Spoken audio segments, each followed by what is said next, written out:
I would do those movements, 1, 2, or 3 times a week, depending on which movement it is. And I would try to focus on progressively loading the weights over time. Exercises I would include, so some sort of squatting pattern. The next one would be some sort of hip flexion, any sort of bending pattern, hinging pattern, some sort of vertical press, maybe a horizontal press, and then the reverse of that, or the same as that, but a vertical pull was he put a band in a squat rack, horizontally in a squat rack, and then he was doing push-ups on the band, so he's wobbling around. And it's just stuff like that I might see people doing and like, oh, that looks like fun. I'll just try that out before my bench press session to avoid any acute spikes or any acute jumps, rapid jumps in volume and intensity. So if you want to be the strongest powerlifter, the best powerlifter, and I don't mean in the world, I just mean you want to be your absolute maximum potential. You want to reach that. Yeah, I don't think running is going to help you. Maybe a little tiny bit. You have full control over whether or not you show up to the gym. You have full control of your effort in the gym. And then that goes outside of the gym as well. So I think that stacking those small wins, progress is inevitable at that point. Social media is a highlight reel. It really is a highlight reel. And there's been plenty of times where you've seen people that you've known or seen online, you see them in person, you think, you don't look the same. Welcome to Beneath the Barbell podcast. My name is Amar, and today I have a very interesting guest for our first episode. Now, you may know him from YouTube or follow him or maybe even go to his gym. His name is Alan Thrall, and he is a powerlifter, bodybuilder, personal trainer, gym owner, YouTuber, influencer, you name it. He was also in Marine Corps, and he is named world famous body bearer. Now, that's a lot to think about, and there's a lot of stuff going on around there. I'd like to ask you, what's the most interesting part of your whole career? What is the thing that fulfills you the most? Fulfills me the most, it's got to be the gym ownership, because it is, ever since I've been, an adult, I guess, it has been what I've wanted to do. And so getting to do it every day, getting to continue doing it, and, being successful enough to make a living off of it and support a family, that's certainly been the most fulfilling. I would say the most interesting has probably been some of the things I got to do in the Marine Corps, like you had mentioned. But fulfilling, certainly the gym. Getting to do that every day, it makes me happy. Yeah, that's also my dream. As I started going to the gym, I always dreamed of at least having like a home gym that's filled with the equipment I want to have, or own a gym. Like that's been a dream since I started training. As you mentioned, the Marine Corps, I have an interesting question about body bearer, because you've put that in your resume, and I think there's an interesting story behind that. Could you elaborate a little bit on that? Yeah, the Marine Corps body bearers, it's a small group of Marines. It's 12 to 15 maybe, that's it, 12 to 15 Marines within the entire Marine Corps. And these Marines, we would perform funerals at Arlington Cemetery for fallen Marines, as well as dependents, so wives or maybe even children of Marines. And so that's what we would do every day, is just perform funerals. And the Marine Corps body bearers are a bit different than any of the other branches. So the Army, the Navy, the Air Force, the Coast Guard, and that we only use 6 Marines, whereas other branches will use 8. And then we will also do things like we will curl the casket up. It's a salute, but we'll pick the casket up to head height and hold it there. So certain things like this that we take pride in. And it's a reason why the strength standards for the Marine Corps body bearer are so high when in comparison to other branches. And so we took a lot of pride in, not in, ourselves in a way, but just pride in our duty. And in the fact that we got to represent this Marine in his, final goodbye of burying the casket. And so, I would say that the training for that, the training you have to go through in order to graduate, in order to be considered a body bearer, in order to be accepted as a body bearer, was the hardest training I've ever done in my life. It was more extreme than boot camp in order to become a Marine. It was very, very difficult. So yeah, I did that for the last probably the last 18 months of my contract while I was in the Marine Corps. That's an interesting and very honorable line of work, especially in the Marines. I've heard some stories about Marines. I watched documentaries, but I never heard about bodybuilders. That's why I wanted to elaborate on that a little bit. And as we talk about the strength, it also kind of fits in the story because you had to pass that physical test. And as you said, like for some people watching from sidelines, so to say, yeah, what's that? Just carrying the casket. But there has to be probably a lot of strength training involved in that. Yes, absolutely. And even more than just strength to get into that, there are gym standards, stuff that we can all relate to, standard landmarks in the gym. You have to lift this amount of weight for this many reps. So they have minimum standards in order to even go to training. If you can pass those standards, you can go to the training. And while you're in training, you have to not only be strong enough physically, but you have to be strong enough mentally. So the whole point of the training is to break you down and to try to get you flustered, try to get you to lose your bearing. While you're doing the funerals, you have to stay stone-faced. You can't show any expression. If we're carrying a casket and it's a very heavy casket, we're carrying for a long distance. You can't, grimace on your face, and you can't show any emotion. You can't breathe and exhale, inhale. You can't make all these noises. You have to be as a statue. And so training is really to push you to the point to try to break your bearing. You have to show that you have what it takes to not break your bearing. You also have to have certain things like what's called drill. You have to be able to drill up to their standard, which is marching, certain movements that you do in silence without a cadence. And if you have no rhythm, if you're very clunky, if you don't know how to, if your marching is really ugly, if those sort of moves don't look good, then you wouldn't pass the training for that anyways. So there's things other than strength, but yes, strength is an important part of it. As we are at the strength part, what are the most common mistakes that beginners make when they start their journey into strength training specifically, but you can also connect it to bodybuilding because bodybuilding is closely related to strength training. What's the things you see in your gym as well that people do that they could immediately change and see immediate progress in strength? I would say the most common thing is actually thinking that they are being fearful of making mistakes. Oftentimes, a new member of the gym or just a new lifter, especially with all the information online, it's easy to feel like you're not doing anything correctly.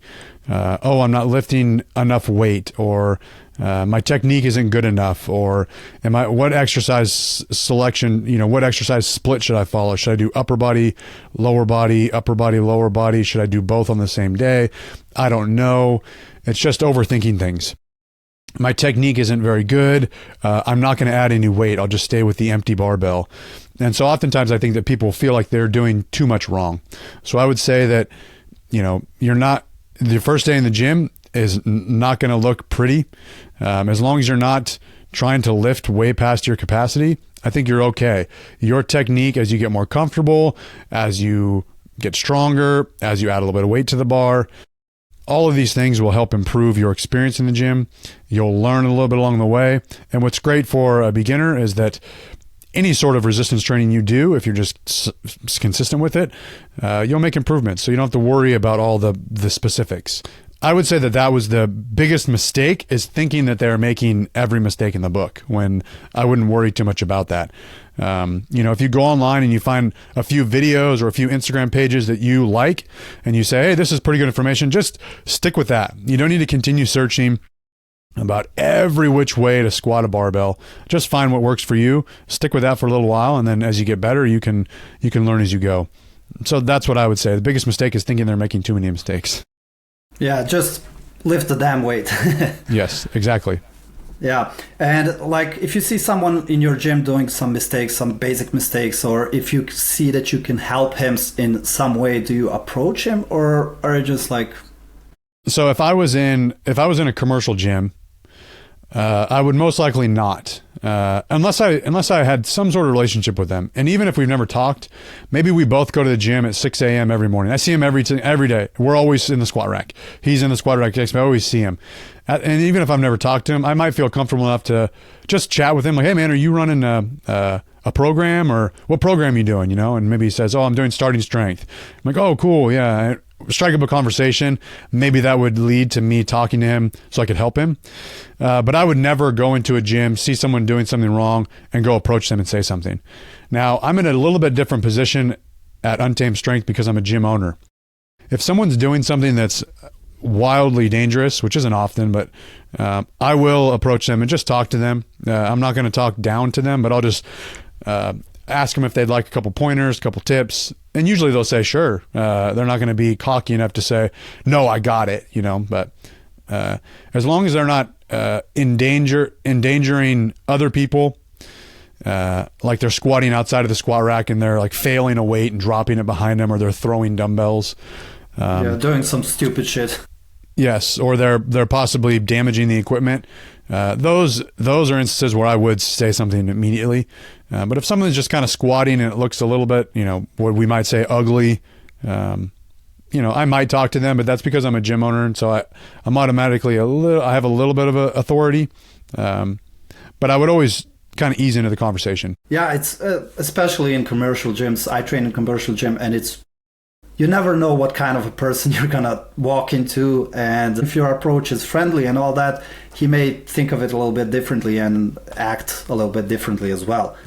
Yeah, and I imagine that there's a lot of people, especially nowadays, even with emails and DMs, I feel like a lot of times people have an agenda of, hey, I'm emailing you, for these reasons, and they just want to sell you something, or they just want to get you to like their page or share their page or something like that, and it could be like that in the gym. I could see people kind of talking up other people so they could sell them some supplements, or maybe talking to them because they want to offer them personal training services. So I just, people are kind of like shut off from that, of like, yeah, leave me alone, don't talk to me. It's maybe not as friendly and welcoming as it was before the internet.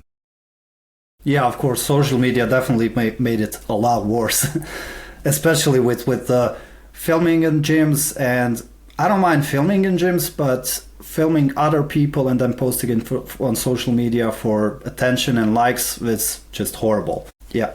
So you've been lifting and coaching for quite a long time, probably your entire life. How was your approach to building the strength foundation changed throughout the years? Is it the same as you started, or did you evolve with it? I think there are basic principles, and there are these pillars of programming advice for building strength. So I don't think that and I still believe in all of those. I don't think that my approach to building strength has changed much, in the past 15 years, because I think those basic principles still stand the test of time. I think that my personal approach has changed a little bit. So someone might say, squat, bench, deadlift, overhead press, that's it. That's all you have to worry about. Do sets of 5 only, whatever. Don't do assistance work. Don't do reps outside of 5 reps, and et cetera, et cetera. So there might be people who are a little more strict in their recommendations, but I think that generally my approach to building strength has not changed a whole lot. Again, it's just my personal preference of, I'd like to do some stuff other than squat, bench, deadlift. I'd like to do some calisthenics. I'd like to follow a little bit different routine, maybe more of a hypertrophy or bodybuilding type routine. I'd like to throw in a little more conditioning. I enjoy running, so I'll do that. Maybe I'll do a little bit of strongman. And that's all just based on personal preference, not because I think it's better for building strength. I just think that where I'm at, in these phases of my life, I just enjoy those things more than the other. But as far as building strength, I think that the barbell, I prefer the barbell over machines or dumbbells. I prefer heavier compound movements. I would do those movements, 1, 2, or 3 times a week, depending on which movement it is. And I would try to focus on progressively loading the weights over time. So that would be like my very rough outline of how to build strength. But again, we can go back and forth about what strength is all day. Is strength your 1 rep max barbell back squat? Is it the amount of pull-ups you can do, the amount of push-ups you can do? Sky's the limit for what we can define as strength, I guess.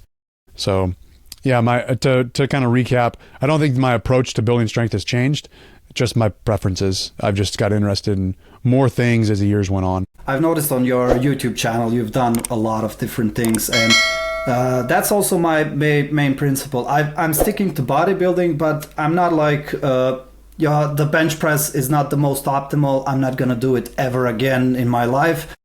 It's important to not only because to build strength and to build muscle, it's also important to enjoy it at the end of the day.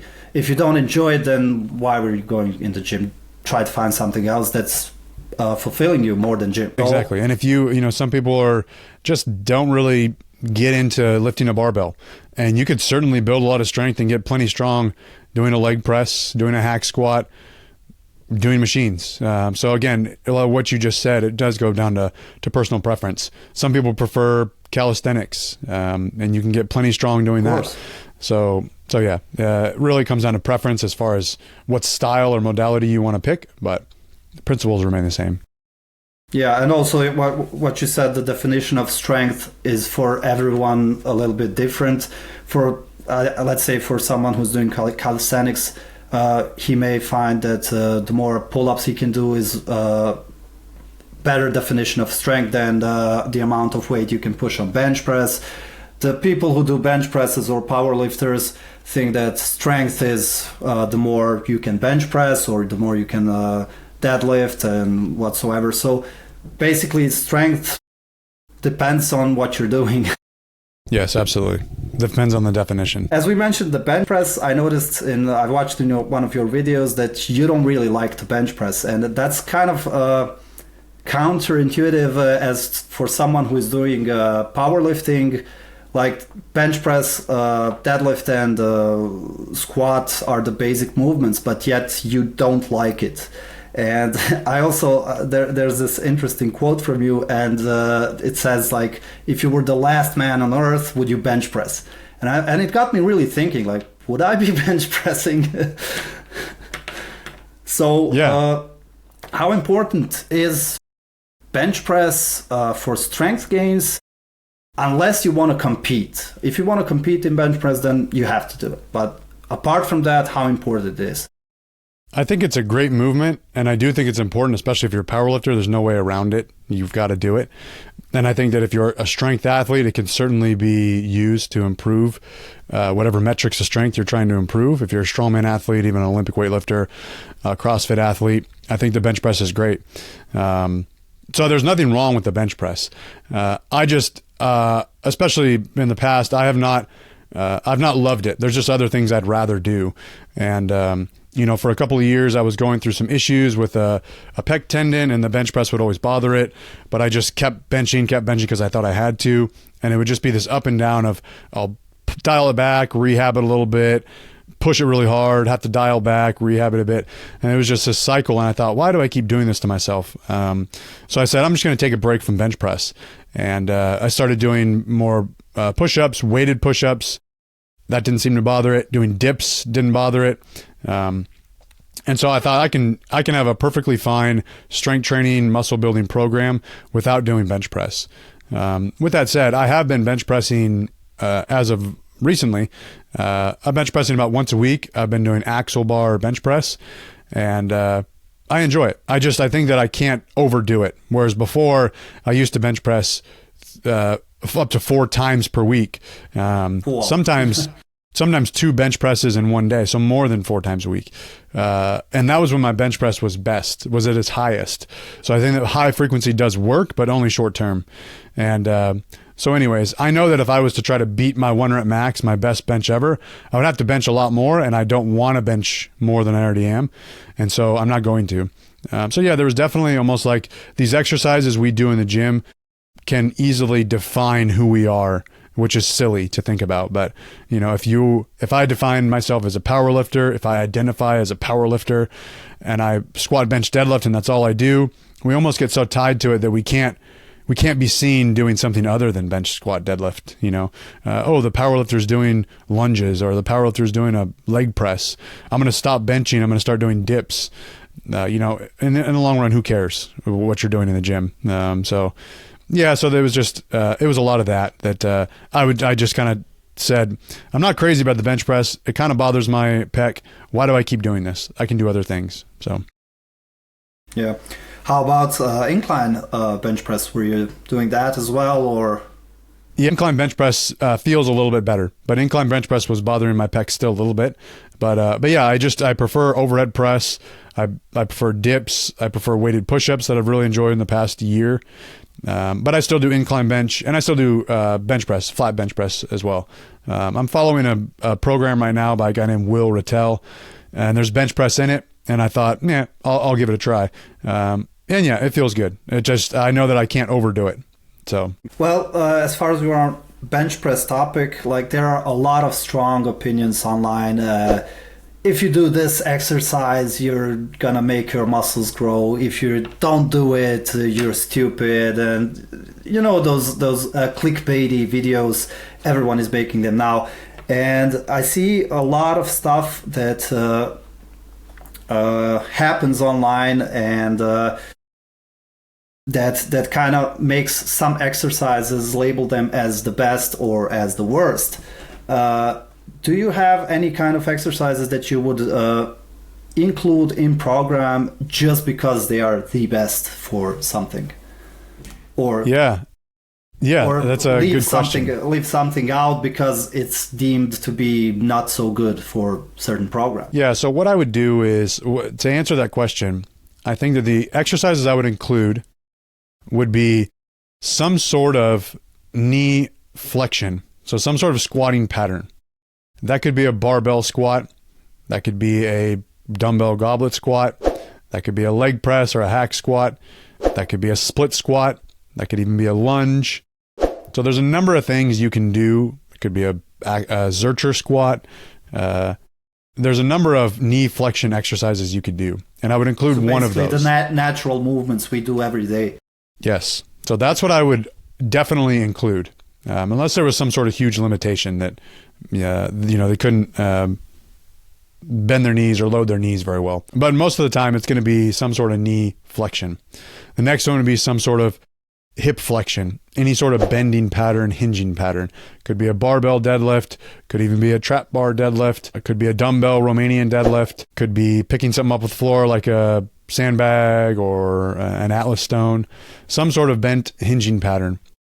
And then as far as the upper body, some sort of vertical press, maybe a horizontal press, so an overhead press, dumbbells, barbells, a log for strongman. Horizontal press could be a push-up, could be a chest press machine, could be a barbell bench, could be a dumbbell bench. And then the reverse of that, or the same as that, but a vertical pull. So a pull down or a pull up, a horizontal pull like a row, dumbbell row, barbell row, machine row. So I would try to get those movements in. And then I like doing some sort of trunk exercise, maybe an ab exercise like a crunch or a leg lift, something like that. So as long as those movements are the meat and potatoes of your program, you can put any variation you want in there. So those would be the exercises that I would like to include. Now, if there are specific goals that this person has, like I want to be in the 1,000 pound club for squat bench deadlift, we're going to probably do squat bench deadlift. But if they were just to say, yes, if they were just to say, I want to go in the gym and just be healthy, just build some muscle, lose some body fat, feel better, I could do a number of different things. It doesn't have to be with a barbell. And then the exercises that I don't worry too much about would be exercises that are typically labeled as prehab or activation or warm-up exercises, simply because I want to make the best use of time while you're in the gym. And I don't think that doing, 15, 20 minutes of like some very small, single joint, very light isolation exercises are the best use of your time. I don't think it's enough weight or enough stress to stimulate any sort of adaptation or to force any sort of adaptation. And I sort of think it's a a waste of time for most people. If you want to do it and you have the time to do it, go for it. But those are the exercises I don't really include in, if I was to work with a personal training session or a personal training client. Okay, so you've mentioned warm-ups as well. How do you warm up for a training? Do you start immediately with the exercise and then climb the weight up, or do you do a little bit of cardio before or something like that? I kind of treat this as a do whatever I feel like on that particular day if I have time. So there's a number of things I can do, and this just goes with experience in the gym and just trying things out. But if there's something that you see, maybe even you see on Instagram or you see on YouTube and you think, I'd like to maybe try that. Maybe put that in as a warm-up because it's going to be very light anyways. So let me give you some examples of warm-ups I would do. I would say most often I do jumps, mainly because of the program that I'm running, the Haas project. There's jumps that are prescribed. But let's say I'm starting a workout. I'm going to do some jumps. They might be vertical jumps, box jumps. They might be broad jumps, jumping over a hurdle, lateral jumps side to side. Anything you want. You could jump rope even, whatever.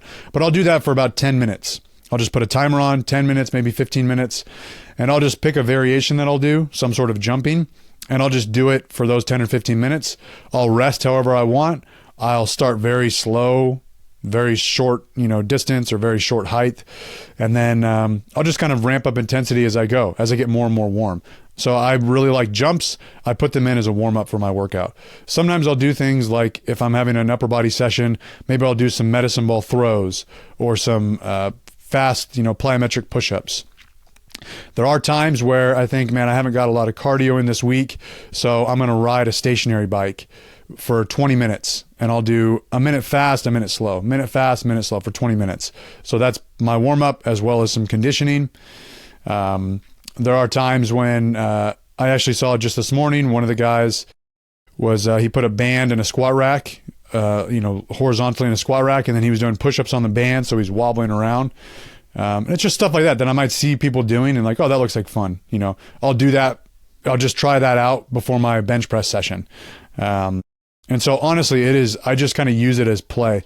If I see something I'd like to do, I'll do it. It'll be light and I'll go from there. But as far as I used to follow a very strict routine of I'm going to do these stretches. I'm going to stretch each muscle, static stretch, dynamic stretch, warm up. I don't follow any of that.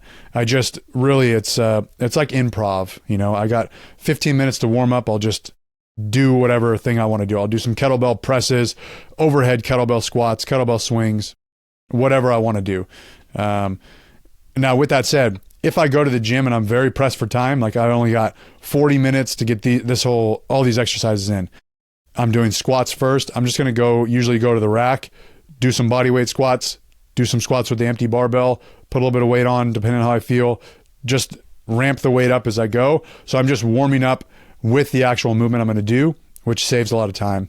But again, if I have time, 10 or 15 minutes will be spent just having some fun, doing some play, whatever I want for the day. Yeah, that's an interesting approach to see the warm-up as a play somehow, and to experiment with different things. And you may even find some exercise that you feel a lot better on your muscles, and then you can try to really incorporate it in your program and then increase the strength and muscle size using that exercise that you tried as a warm-up. That's really interesting approach. I'm going to try it as well. The next thing I want to ask is related to warm-ups. It's the injury prevention, and it's very crucial for longevity. What are your tips for staying basically healthy and fit for any kind of strength training or bodybuilding, whether it's CrossFit or whatever? What would you suggest to anyone beginning his fitness journey to avoid injuries and to be as safe as possible? I would say to avoid any acute spikes or any acute jumps, rapid jumps in volume and intensity. So if I start out doing 2 sets of 10 reps on an exercise, I don't want the next week, I don't want you to do 6 sets of 10 reps and then 10 sets of 10 reps. That's a huge spike in volume in the amount of reps you're doing. Maybe I go to the gym and I do 30-minute workouts. Okay, I'm going to start bumping it up to 75-minute workouts. You're bumping up your volume too quickly. given that the initial dose is enough. Sure, you could go into the gym and move your arm in the air for 2 sets of 10. That's not doing anything. But if you're actually using a productive amount of weight, don't jump up in volume too quickly. And the same goes for intensity. So weight on the bar. If I go to the gym and I do 100 pounds for 2 sets of 10 reps and it was, moderately challenging, I don't need to go to the gym in 2 days and do the same thing with more weight. I think people often think that they hear progressive overload and they think, I need to add weight every single time I go to the gym, because if I don't, I'm wasting my time. But how silly is it to think that way? If you do 2 sets of 10 with 100 pounds today and you do 2 sets of 10 with 100 pounds in 3 days, does that second workout not count? Is it a waste of time? No, surely not. It's still providing some stimulus. So you can do the same workout, the same weight, the same reps, the same volume for as many sessions as you need. Once you feel like you notice that, hey, this weight it's not challenging enough, it's noticeably easier than it was when I first started doing it, it's time to jump up in weight. So that's what I would say to avoid injury and even burnout. Avoid acute jumps in volume and intensity. And I think that people get stuck with this 6, 8, 10 week block of training or programming. Okay, I'm going to start this 8-week program, so I need to make this amount of progress in 8 weeks. The goal for everyone, I'm sure everyone plans on lifting and exercising for the rest of their life. So just spread that out over a longer period of time. Don't worry about where you'll be at in 2 months. Yeah, you're right. I'm guilty as well in that Me too. area. For example, my goal was, when I started going to the gym, to reach the 100 kilo bench press. And as I reached it, I was gradually increasing the strength. And as I reached it, my next thought is 120. And the thing is, I can't really break that barrier in my head to just add 1 kilo, not 5. Yeah, why not 105? Yeah. Why not start slowly, step by step? And like you said, in longer period of time of 6 months, you're going to reach it. But you have to be patient with it, and you have to go one step after another. You can't just lift 100 kilo and then immediately put 120 and then go for it. It doesn't work that way. So as we are talking about plateaus, how do you help your clients? How do you help your friends or anyone asking to go through the plateaus? Like, first, physical training, how can they format? Because you're going to reach to a point where you just can't push further.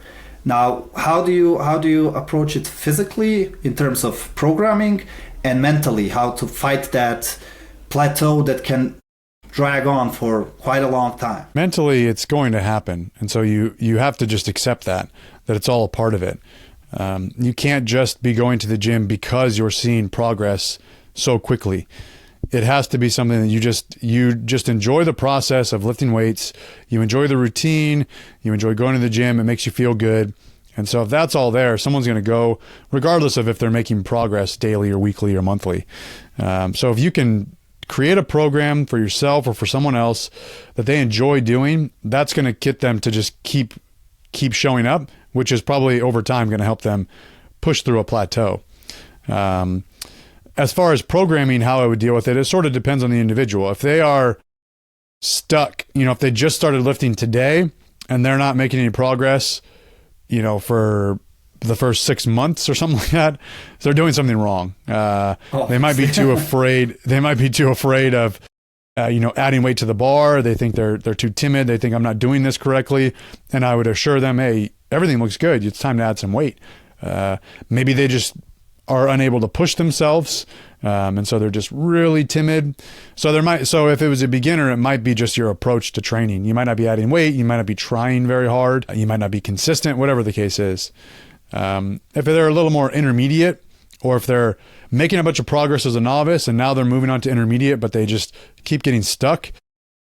A lot of times, if they're following a beginner program, in general, I would say that once they're moving on to an intermediate program or intermediate programming, they probably need a little bit more variation in their routine. So it doesn't mean they need to go do, overhead dumbbell squats on a Bosu ball or anything wild like that. But if you've just been doing squats for 6 months, maybe we'll start doing some pin squats or some high bar or low bar squats, one or the other. Maybe some pause squats. For bench press, you might start doing a little bit more incline benching, a little more close grip benching, pause benching, touch and go benching. For deadlifts, you might just do a wider grip deadlift, like a snatch grip deadlift, a pause deadlift, a deficit deadlift. And just adding some of those variations, it's now a new movement, and you can sort of try to progress that movement and see how that, transfers over to your main measuring sticks of improvement, just my squat, bench, deadlift. If you've been doing just sets of a 5x5 or a 3x5 for so long, maybe we'll start doing a couple of sets of 8 reps, 10 reps, and just trying to get better at those new variations, I think can help break through some sort of plateau. Yeah. And as you said, a little bit of variation goes a long way. But I've also seen you experiment with all kinds of exercise, and I think that's part of who you are and part of you challenging yourself to try something new. How does that affect people mentally? How does that affect you mentally when you start completely new program from, I don't know, powerlifting to CrossFit or whatever else you do? How does that help you mentally to just stay focused, to keep going to the gym? Does it even give you how can I say, a little bit more strength when you go back to your regular programming, so to say? Yeah, so kind of two parts to that question. So I would say that I don't care what anybody else thinks about my fitness journey. Maybe I did a long time ago, but when I quiet all the noise of Instagram and YouTube and comments and social media, and if deep down I really want to start doing something, I'm going to do it. I don't need, there was a time where maybe I was really into powerlifting. What I talked about earlier with identity, I'm a powerlifter, I squat, bench, deadlift. And I put all this information online about squat, bench, deadlift. And then I kind of get an itch to, maybe I want to start running. Oh no, I can't do that because I'm a power lifter. I don't do that. Or maybe I'm tired of, eating all this food and weighing 255 pounds. I'd like to just be more comfortable, like, 220 pounds. I want to lose some weight. I can't do that. Everyone's going to think I'm on a cut and I'm trying to do it just for aesthetics and I'm doing whatever. You just get so attached to what other people think.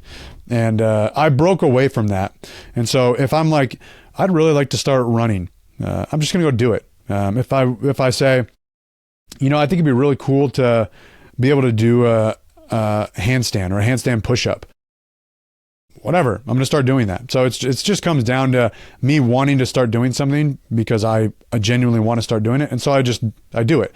It's never like, all right, someone said that I should start running because it's good for my health, I guess I will. Or someone said that, I'm not strong unless I can do handstand push-up, so I'm going to start doing that. It was never, it was just organic. Whatever I wanted to do, I just started doing it.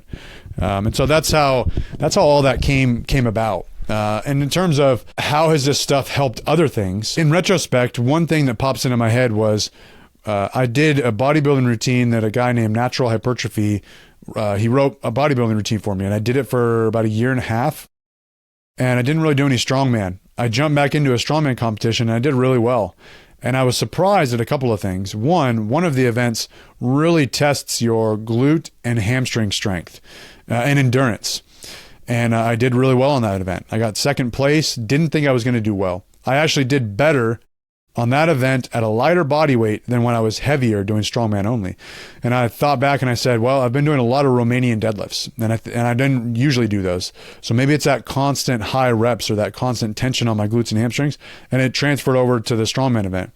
Another event required a lot of arms, and I never really trained my arms directly. I don't take arm training very seriously, but I was when I was doing this bodybuilding program, and I did really well on that event. And I thought, I think it's all that arm training that I did. So there are certain things, that I wouldn't think had helped with another sport, but it did.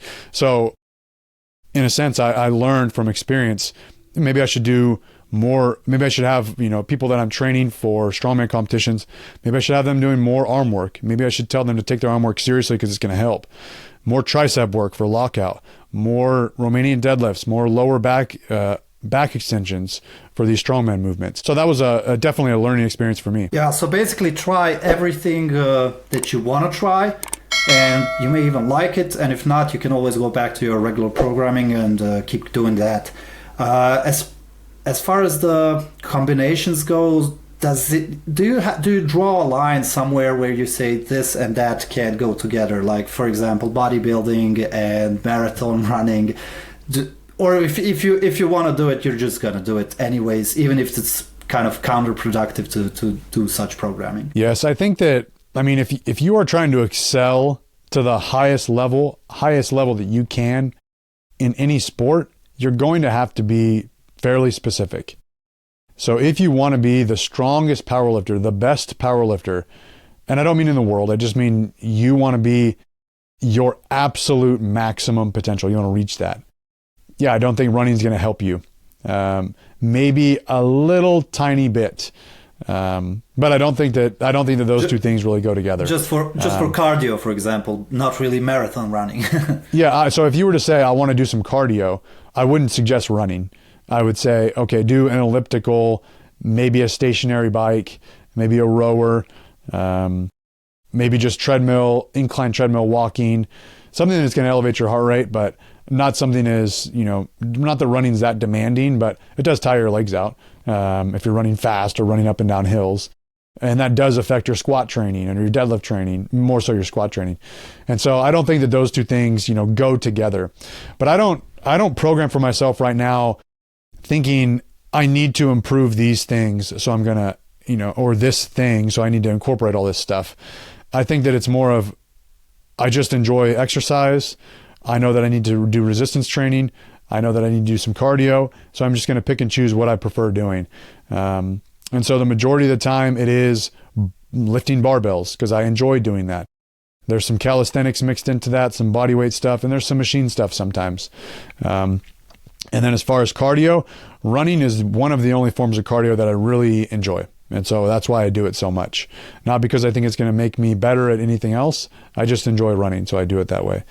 But to go back to your question, yeah, there are certain things like powerlifting or Olympic weightlifting and running that don't really go together if you're trying to maximize one or the other.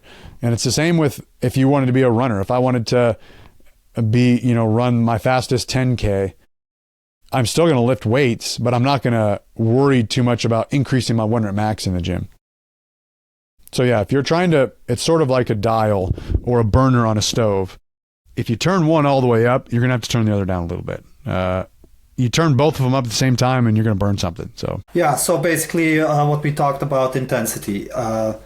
Like you said, if you want to be best at one certain sport, then you have to dedicate yourself obviously to that sport. But if you want to be a little bit of this, a little bit of that, if you want to be healthy, you don't even have to go to gym every day. You can go 2-3 times a week and then do some light walk or running or whatever, cycling, whatever you like. Like you said, basically either bring that all to balance or bring only one thing completely up and the others just dial it down a little bit.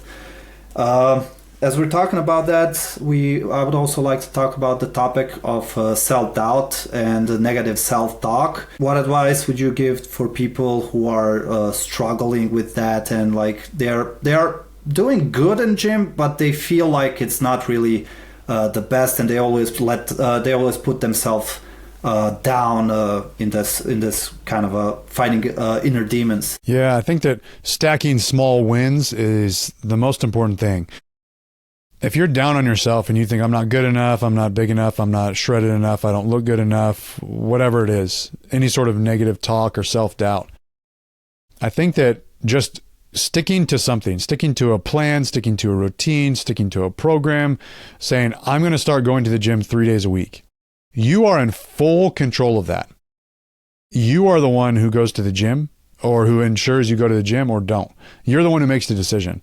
you don't have as much control over how much weight you can lift. If I say, I want to lift 300 pounds by the end of the year, that may or may not happen. That's somewhat out of your control. You can do your best, but to say, I want to go to the gym 3 days a week every week of the year this year, that is in your control. And so I think that putting forth goals that you have full control over is going to help boost your confidence. I'm going to go to the gym. Another thing would be effort. I'm going to go to the gym and I'm just going to try my best for that particular day. Maybe I'm not feeling great, so I can't lift as much weight, but I'm still going to do my best for that day. You have full control over whether or not you show up to the gym. You have full control of your effort in the gym. And then that goes outside of the gym as well. I wish I could be better at sleeping and get rid of some of these, bad habits of binge watching TV or scrolling on my phone. You need to break those habits and get to bed, whatever the case is. It's somewhat obvious stuff, but it should be said. So I think that stacking those small wins, progress is inevitable at that point. And you can't help but build some confidence if you just stick to something and you just see it through to the end. Or maybe there is no end, but you just stick with it for as long as you can. I think that would be the best way to improve or to get rid of self-doubt and negative talk. What I find interesting also is looking backwards.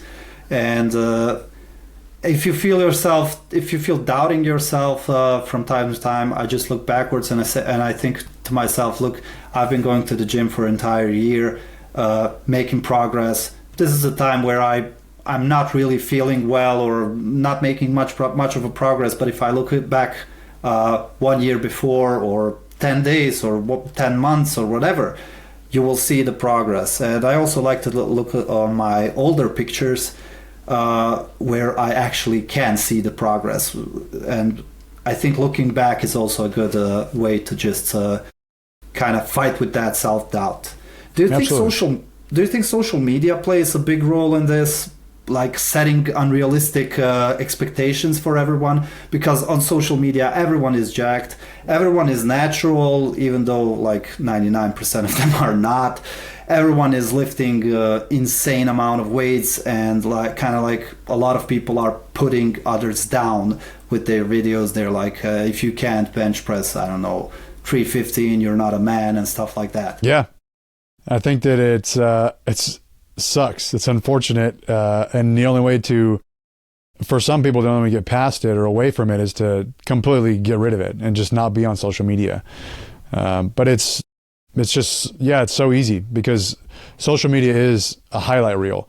Even someone who doesn't boast and brag and say, oh, look at me, look what I can do. I try not to do that at all. But even then, oftentimes I'll just post something that I think is post worthy. So I'm not going to post me, squatting 135 pounds or something. It's going to be my PR or a big set. And so I'm just posting all of my highlights. Even when I take a picture, if I say, oh, I'm going to take a picture, I feel like I look really good. I've built a lot of muscle and I'm proud of how I look. I'm going to take a picture. I'm going to make sure I look my best in the picture. Right. And it's, same with just taking a snapshot just out in public with a whatever picture. You're not going to look like stupid in the picture. You're going to have to try to look presentable and smile and look great and turn to the camera. So everyone's always trying to look perfect. And with photographs nowadays of how we can just look at our phone to make sure it looks perfect and edit it, it really is a highlight reel. And there's been plenty of times where you've seen people that you've known or seen online, you see them in person, you think, you don't look the same.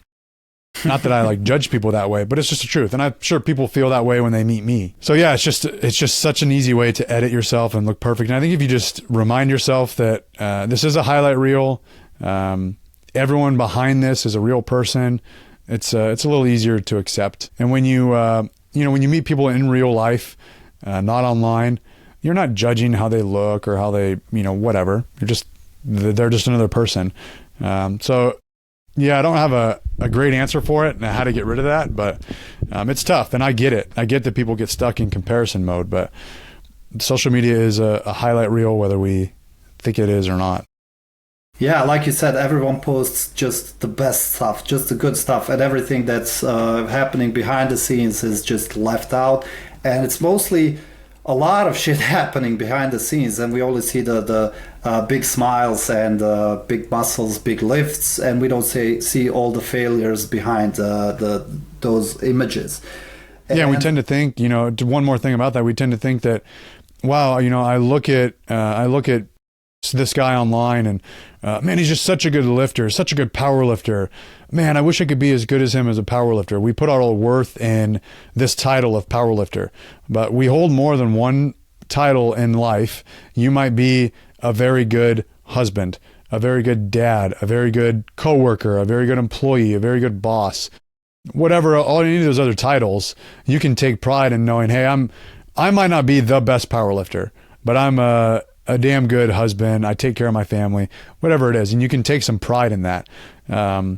And so, I think we just get in that comparison mode of, man, I wish I could be as good as that guy at this one specific thing. Yeah. And I see a lot of people trying to normalize the bench press of 225. That's 100 kilos.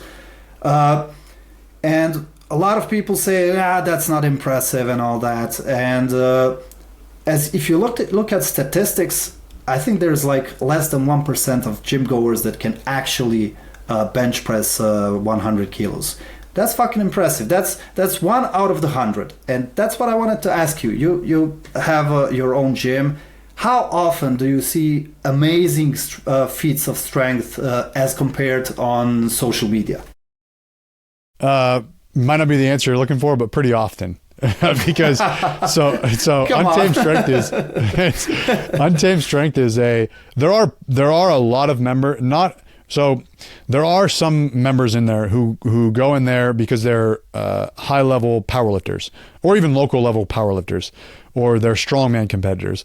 But the majority of people who go in there just like the atmosphere. They just like basic strength training. Because the gym name is Untamed Strength. Strength is in the name. The majority of people going there are focused on strength, building strength. Not that they're all specifically powerlifters, but they do care about strength. Not in the sense that they're judging anyone. There's grown men, in the gym who bench less than 100 pounds. There's women in the gym who bench press over 300 pounds. There's also women in the gym who bench the empty barbell. There's men in the gym who bench 500 pounds. It's just the spectrum is so big. But anyways, the gym is sort of self-selecting in that the majority of people going to the gym care about strength. And so by default, they're going to be pretty strong. So I do see, seeing women in the gym deadlift over 405 or over 440, if you're in kilos, over 200 kilos, I stop and watch it. I'm like, nice, good pull. But I see it often. I see it a lot. There's women who can deadlift over 500 pounds in the gym. So I sort of get almost like numb to this stuff. Like I see women deadlifting, 450 pounds, and it's just another day at the gym. But going to, maybe a commercial gym or more of a health club, you're not going to see that very often. So yeah, I do see that very often. But to come back to your point, I really don't give a shit if you bench press 225 or not as a grown man. Again, like I mentioned earlier, you might be a really good dad, a father, a good contributing member of society, but you only bench 185 pounds.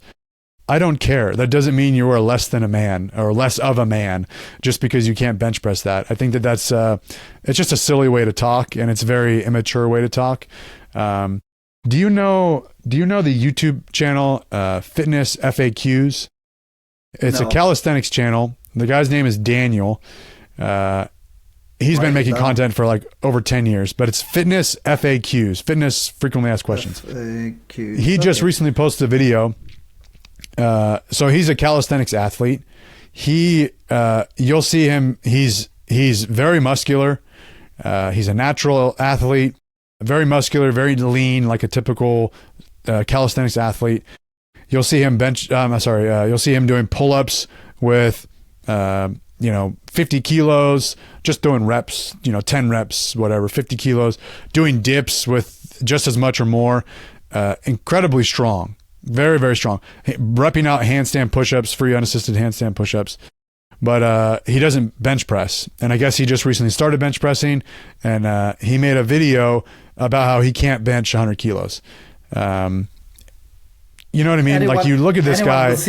Anyone who looks at him, it'll be like, yeah, he can bench press 200. Yeah, like I would love to have a chest like him, and I'd love to be strong like him. He's doing pull-ups with 50 kilos easily, really clean pull-ups. He does, 20 muscle-ups effortlessly, crazy strength. But can't bench 100 kilos. Like, is he like less of a man because of that? Or it's just silly to talk about. I guess the more you open up your eyes to the strength, the different displays of strength, I might take an Olympic athlete, like an Olympic gymnast, and maybe they can't bench press 100 kilos. Does that mean they're weak? It's just silly to think. Yeah, exactly. And with that social media thing, I wanted to show you one video. I don't know if you've seen this guy. His name is Jim Reaper, and he goes. But do you know him? No, I don't. This sounds like a meme page or something. He basically does the videos where he looks for the people who are putting down others, like who are doing stuff that we talked about. And then he takes their best lift and like bench presses it with one arm or something like that. It's crazy. And that's good. I'm gonna share it right away. Do you see it? Let me profile. He's a big dude. Yeah, this is the video I wanted to talk about. He lifted with one arm incline 143 kilos, 315. And this is just for me this is damn impressive. And he seems to be like a very, very down to the earth guy. And like I said, his arms loves to put or like my waist. And this is the attempt for he is a first time he dude. failed it, get it, and then the second time is just crazy. How dang. And to just it's like very, very hard to just hold the balance. You can try the hand and wrist strength is not just arm and chest strength. It's hand and wrist strength to hold that. That is sort of a testament to the importance of good genetics. He is a big dude who is built for strength. Just the size of his arms. He just probably got massive bones, underneath all that muscle. That's pretty wild. That dude is built for strength for sure. Yeah, he made some amazing videos. Like I said, he always looks for the guys that are looking for those likes with putting down people, and then he takes their videos and then looks for the max lift they did, and like does insane things. That he does incline bench press, or he does their, I don't know, deadlift 1 rep max for like 20 reps on bench press. Insane. Yeah.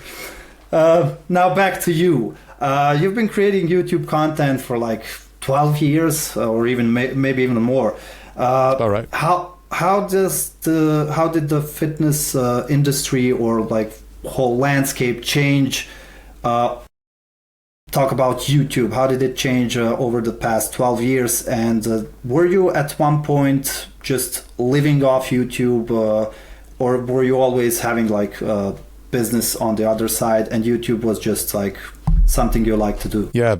When I started YouTube, my very first videos are just uploading videos to YouTube of some of my training. It was kind of like an Instagram of, here's my 315 squat, and I'll post that video. And so that's what it was at first. That was before I had the gym. Once I had the gym, I started making some videos, just highlight some of the members training at the gym. And I would post that online. So it was sort of like marketing, but nobody knew who I was. Nobody knew who Untamed Strength was. So people weren't really watching videos from this random gym. But then I just started, because I had some free time, I started to make instructional videos. So I started using using YouTube to teach. And one thing about my success on YouTube, it's timing.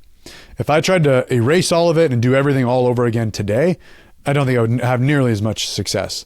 So I was a part of this era in YouTube where where it was very popular to teach. So powerlifting had this huge boom. Strength training had this huge boom from like 2014 to 2019, like these 5 years. And there were all kinds of videos online of how to squat, how to bench press, how to deadlift, 3 tips to help your squat, 3 tips to help your bench press, fix your squat with these tips. That stuff was very, very popular. It's far less popular now, especially in long form content, maybe short clips on TikTok and Instagram. But, you know, guys like Johnny Candido and Omar Isuf and all these guys making these types of videos, I was just a part of that time. And so that's why, since I was making those videos and people were like, you know, wow, I can learn how to squat and deadlift, and I can get coaching online on videos. I can watch videos about people sharing programs and rating programs, all this kind of stuff. So it was definitely a time when that was on the rise, and I was just a part of that. And then it maybe evolved into more, you know, like vlogging content that was really popular, day in the life. And so there was like this mystery about, oh, you know, who's this? Oh, I've seen Brian Shaw win World's Strongest Man. You know, I wonder what an average day is like for him. I wonder what he eats for breakfast.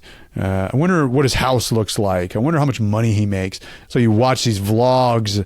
It's like reality TV in a sense. And so that kind of became more and more popular.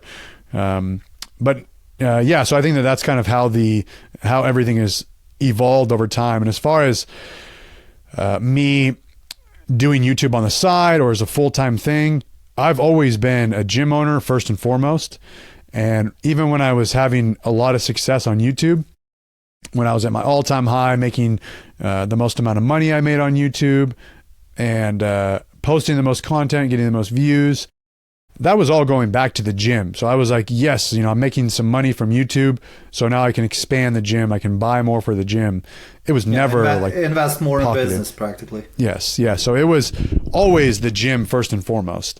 And I never once thought about maybe I should just do YouTube and not the gym. No. The gym was always what I wanted to do.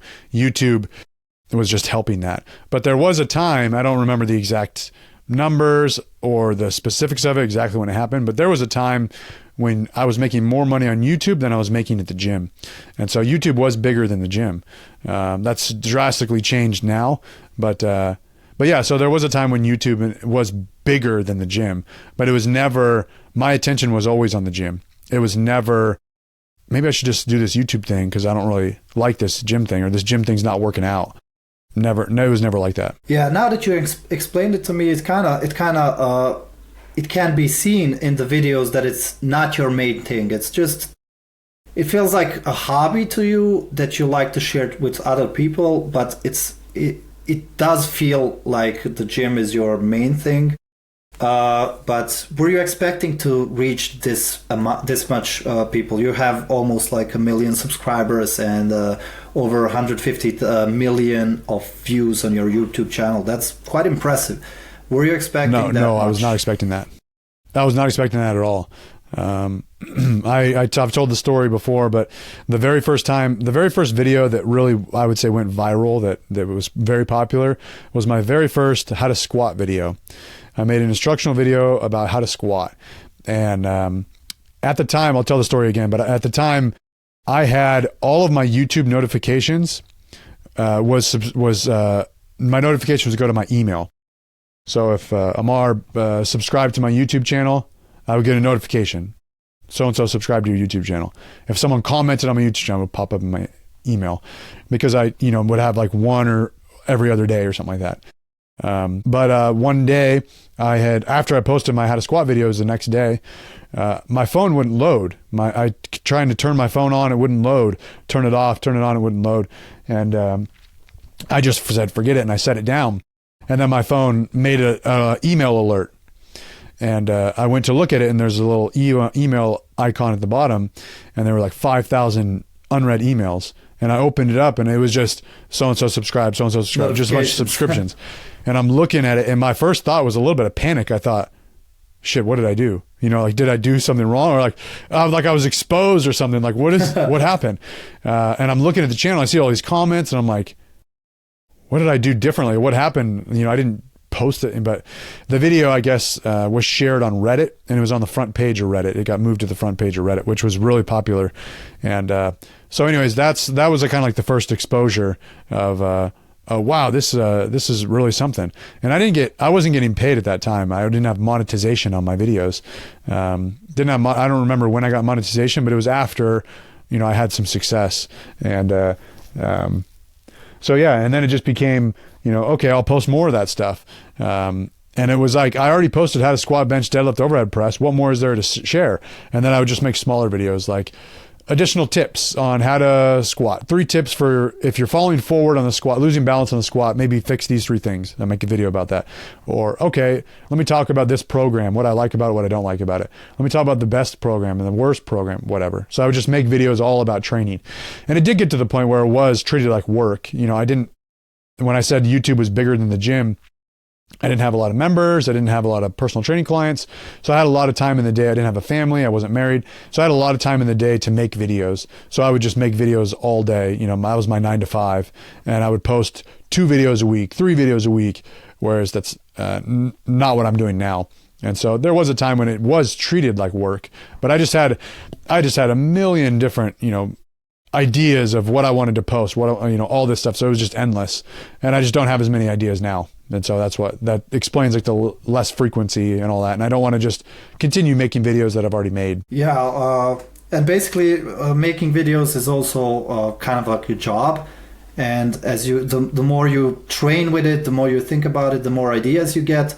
The less you think about it, then you don't have much ideas. And probably that's why you focused more on the gym now. Is there anything you could suggest to content creators, including myself?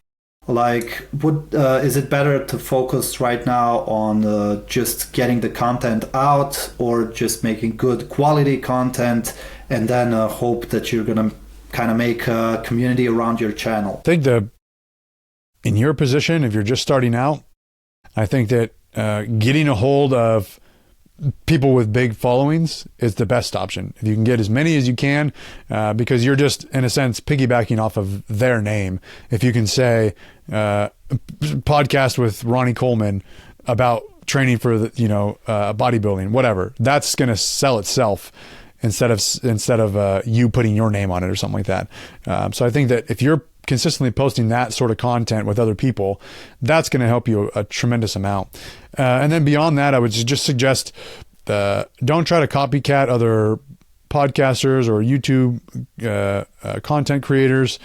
Try to have your own spin on it, whatever it is, your own creativity, whether it's at your style of talking, your delivery, the type of questions you ask, the amount of research you do, whatever it is. Just have your own spin that you take pride in.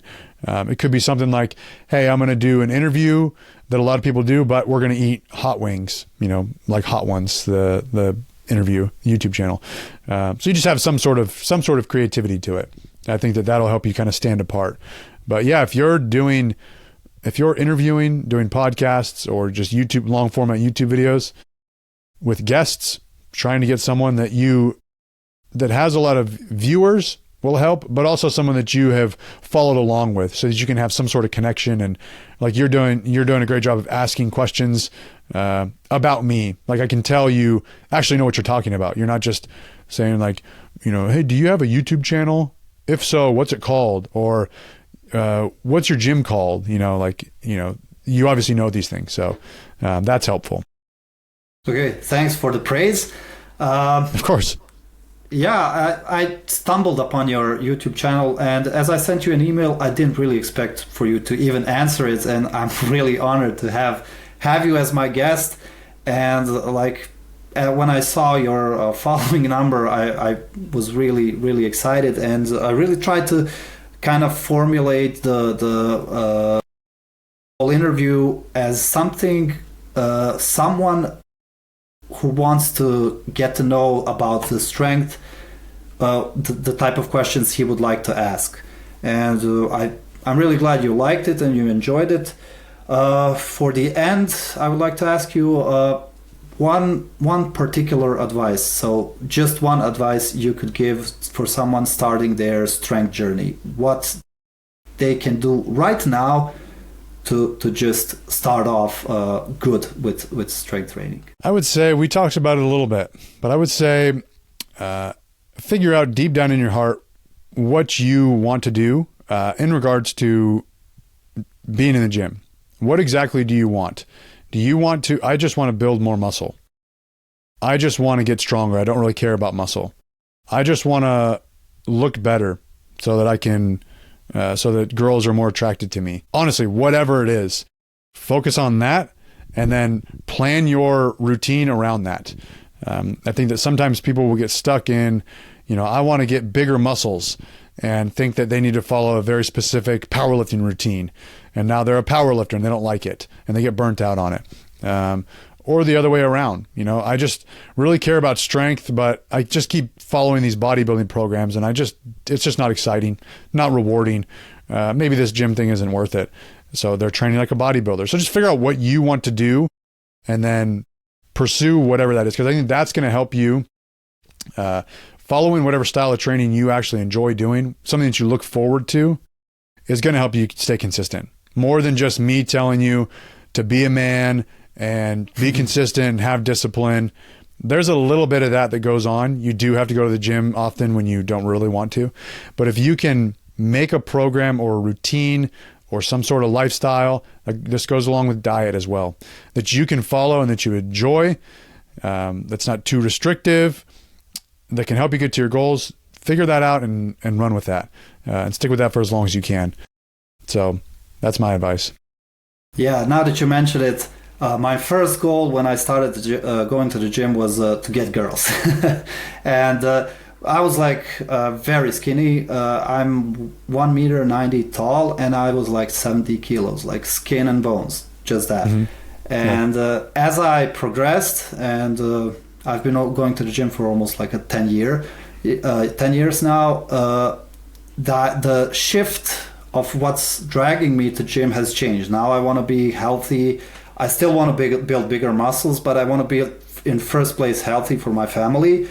And that's what drives me to go to the gym. So like you said, you always have to find something to just push you and keep you disciplined and not just man up and go to the gym. And lastly, I would like to ask you one exercise for each body part. So we have shoulders, front, rear, and side delts. Then we have arms, biceps, triceps, chest, back, quads, hamstrings, and calves. So what is the criteria here? Like my favorite exercise?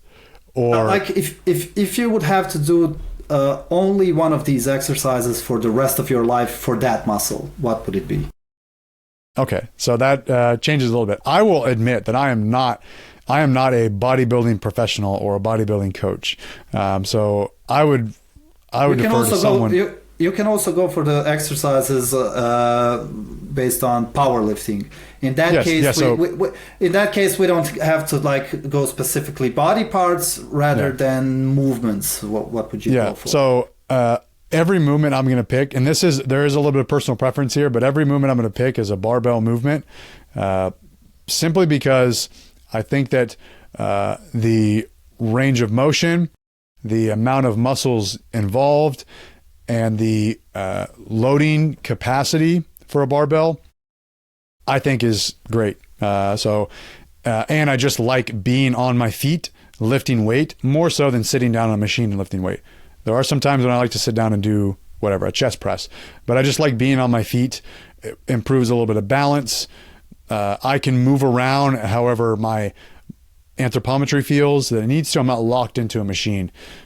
So to go over those, I don't remember all the muscles you listed, but shoulders, it would be a standing overhead press. And then a second would be a push press. So overloading it with using some legs as well. Any of the muscles in my legs, it'd be a barbell back squat. As far as back, I'm going to pick a pull-up. As far as a chest movement, I'm going to say dips or a weighted push-up. And then calves, I would say jumps or running would be my preferred exercises. I don't think I hit all the muscles you listed, but that's kind of roughly how I would answer that.